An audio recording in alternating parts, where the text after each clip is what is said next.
আমি এই মুহূর্তে অবস্থান করছি সাতক্ষীরা জেলার শ্যামনগর উপজেলার যশোরেশ্বরী কালী মন্দিরে।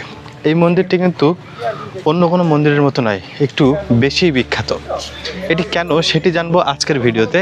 তার আগে একটু বলে রাখি, এই মন্দিরে কিন্তু এসেছিলেন ভারতের প্রধানমন্ত্রী নরেন্দ্র মোদী। তো চলুন জেনে আসি এই মন্দিরের ইতিহাস।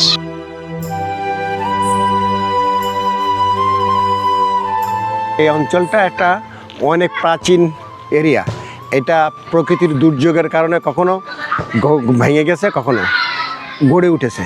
এই এলাকায় অনেক পুরনো আমলের মন্দির, এটা অনেক আমলে। পরবর্তীতে লক্ষণ সেনের সময় এটাকে নতুন করে সংস্কার করা হয়। এখানে মূলত কালী পূজা হয় এবং পুজোয় শ্যামা পুজোর দিনে 101টা কালী ওই পাটা এখানে বলি দেওয়া হয়। এই যে এখানে অনেক বড় বড় স্ট্রাকচার ছিল, আমরা যখন করতাম দেখেছি, তখন এই উপরে সবাই বসতেন আর ওখানে ওটা হতো। এইখানের ইতিহাস অনুযায়ী এটা জানা যায় যে আসলে 1580 সালে যখন প্রতাপাদিত্য বাবা বিক্রমাদিত্যরা খুব ধুমঘাটে এসে তাদের অবস্থান আখড়া গাড়ে, তখন তারা এই মন্দিরের খবর পাওয়ার পরে প্রতাপাদিত্য যখন রাজত্ব নেন, তখন সে তার রাজত্বটাকে এখানে নিয়ে আসে এবং এই যশোরেশ্বরী মন্দিরের নামে এটার নামকরণ করে, যশোর ঈশ্বরীপুর সেই মন্দির এটা।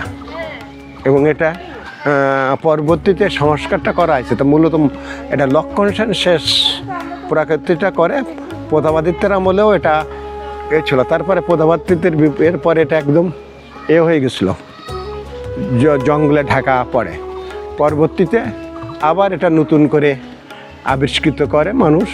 স্থানীয় এই আমাদের এখানে বিশিষ্ট আবৃত্তিকার জয়ন্ত চট্টোপাধ্যায়দের পরিবার এটা সেবায়েত হিসেবে সেই সময় থেকে এটাকে তারা সেবায়েত হিসেবে দেখাশোনা করে।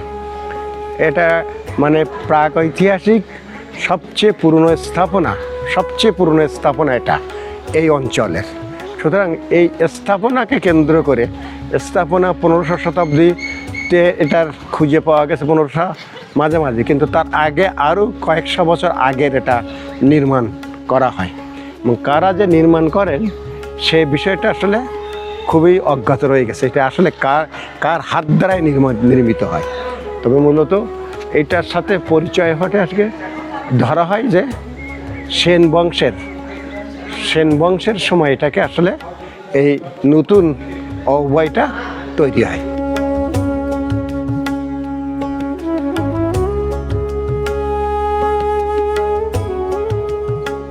আর একটা ঐতিহ্য ব্যাপার, এটাকে ভারতের বর্তমান প্রধানমন্ত্রী এই জায়গায় আসে এবং মতুয়া সম্প্রদায়ের একটা বড় অংশ এই এলাকায় ধর্মীয়, তারা এটাকে তাদের একটা অন্যতম এই হিসেবে এখানে পূজা অর্চনা করেন।